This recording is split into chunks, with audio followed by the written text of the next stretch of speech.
idea of altruism, which is like doing good things for people, you have to ask yourself, what is your motivation? Why do you want to go? Why do you want to do something good? Or another person might say, oh, because it makes me feel good.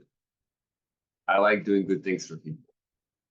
But really, it's the same thing as what you said, because you're still doing it because, oh, I want to feel good.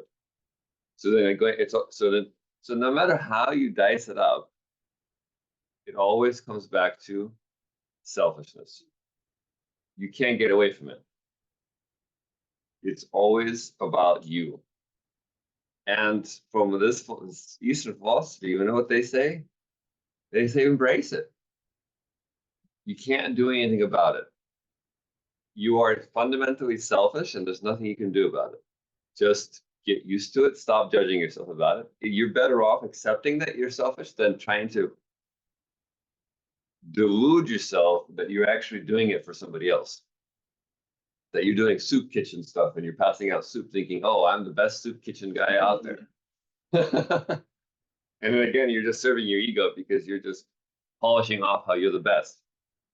So what I'm trying to get at is that the whole idea of the union between the organism and environment has to do with coming to terms with the fact that if you love yourself, that also means that you have to account for the environment that is supportive of myself.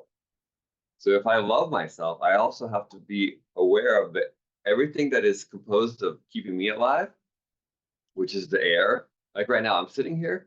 In order for, if I was to say, I'm going to love myself, that means that I need to make sure that the air around me is hospitable, that I have food and drink, and that my relationships around me are, I need to make sure you guys don't beat me up and kill me.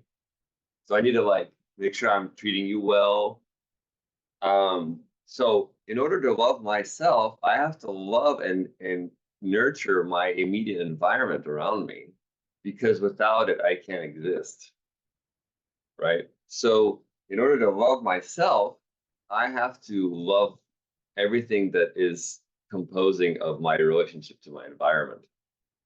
So that means that to love myself extends farther out than my skin. It means that I have to love my environment. So because I am an organism environment, any way you look at it, I have needs, right? I have sexual needs, I have relational needs, and all these needs are self-serving, meaning but I have to be in relationship to people and the environment in order to get the need met. And so that's why if you look at altruism, it's not about helping others. It's about helping yourself. But if you can define self as organism environment, that means it's everything. And so if I love myself, eventually I will be so full that it'll outpour into a state of generosity, so that I am just generously outpouring my love, instead of it being oh, I had better be nice, or because these are motivations of guilt, right? Oh, you better be good for goodness sake, or you're going to go to heaven if you do, or you're going to go to hell if you don't. These are all misguided motivations. The true motivation of why one should do good is for the interconnectedness of the organism environment that is self-serving. So that I need to love myself and nurture and outpour the generosity that is supportive of me, which is my entire environment. So that's what this is. So that I'm fully integrated. And so in order for me to be happy, I need my wife needs to be happy. Right? So it's so because you become disintegrated if you mistreat your family and then thinking that you somehow will be happy. It's impossible. Does that make sense? or you mistreat your environment.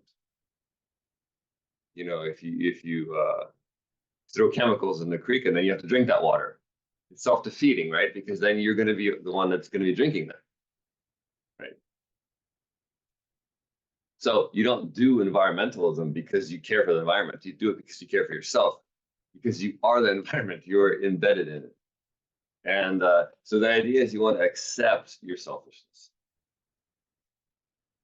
Maybe it's a matter of lexicon or a matter of words. Maybe you don't have to use selfishness, but you can't find the motivation to help somebody. It's impossible. They're selfless or just lying to themselves.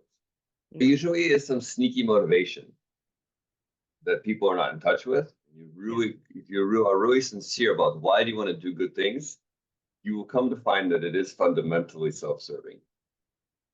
But that is not a bad thing. I think maybe people have a hard time accepting that it's okay to love yourself.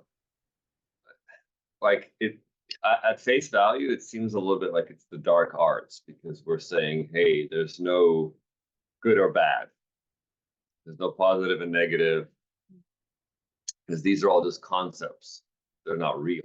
They're just made up ideas. Somebody decided that something was good, something decided. And then that changes throughout time. You know, what's legal, what isn't legal, that's all dependent on cultural, you know, belief at the time, right? So to rely on morality is inefficient because you're kind of always thinking, is that what the government says right now? Or is that what my community thinks right now? But 50 years later, maybe they'll think differently. So what is right and wrong other than just concepts and ideas, right?